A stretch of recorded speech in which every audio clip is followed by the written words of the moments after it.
محترم سامعین، السلام علیکم ورحمۃ اللہ وبرکاتہ۔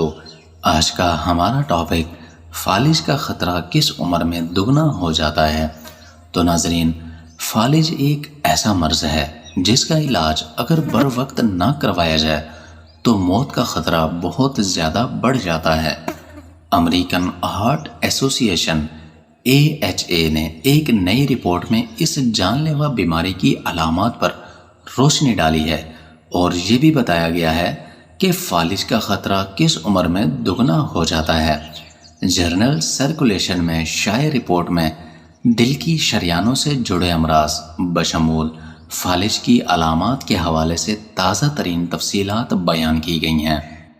ایک رپورٹ کے مطابق 55 سال کی عمر کے بعد ہر 10 سال بعد فالج کا خطرہ دگنا ہو جاتا ہے، جبکہ ذیابیطس، ہائی بلڈ پریشر، موٹاپے اور ہائی کولیسٹرول سے بھی فالج کا خطرہ بڑھتا ہے۔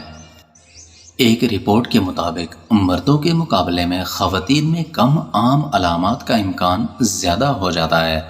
خواتین میں فالج کی علامات مختلف ہو سکتی ہیں، جیسے سر درد، ذہنی کیفیت کا بدل جانا، کوما اور شعور کا نہ رہنا وغیرہ وغیرہ۔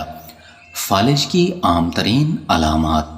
فالج کی یہ عام علامات اچانک نمودار ہوتی ہیں، جس کے دوران جسم کا ایک حصہ بالکل سن ہو جاتا ہے یا چلنا ممکن نہیں ہوتا، بات تک کرنا مشکل ہو جاتا ہے یا لوگوں کی بات سمجھ میں ہی نہیں آتی، ایک جانب سے چہرہ ڈھلک سا جاتا ہے اور مسکرانا ممکن نہیں ہوتا، ذہنی الجھنیں، سر چکرانا اور ایک یا دونوں آنکھوں کی بینائی کا تبدیل ہو جانے جیسی علامات کا سامنا ہو سکتا ہے۔ اور فالج کی کم عام علامات۔ AHA کی رپورٹ کے مطابق ایک چیز دو کا نظر آنا، لمس محسوس نہ کر پانا یعنی خوشبو کا محسوس نہ ہو پانا، تکلیف یا جسمانی درجہ حرارت کا بڑھ جانا، یہ کم عام علامات ہیں۔ مزید رپورٹ کے اندر یہ بھی بتایا گیا کہ اس حوالے سے مزید تحقیق کی ضرورت ہے کہ مختلف خطوں میں فالج کی علامات کیا ہوتی ہیں۔ تو ناظرین، اگر آپ کو میری یہ ویڈیو اچھی لگی ہو تو میرے چینل کو لائک اور سبسکرائب کر دیں اور بیل آئیکن کے بٹن کو بھی پریس کر دیں تاکہ ہر نئی آنے والی ویڈیو سب سے پہلے آپ تک پہنچ سکے۔ شکریہ۔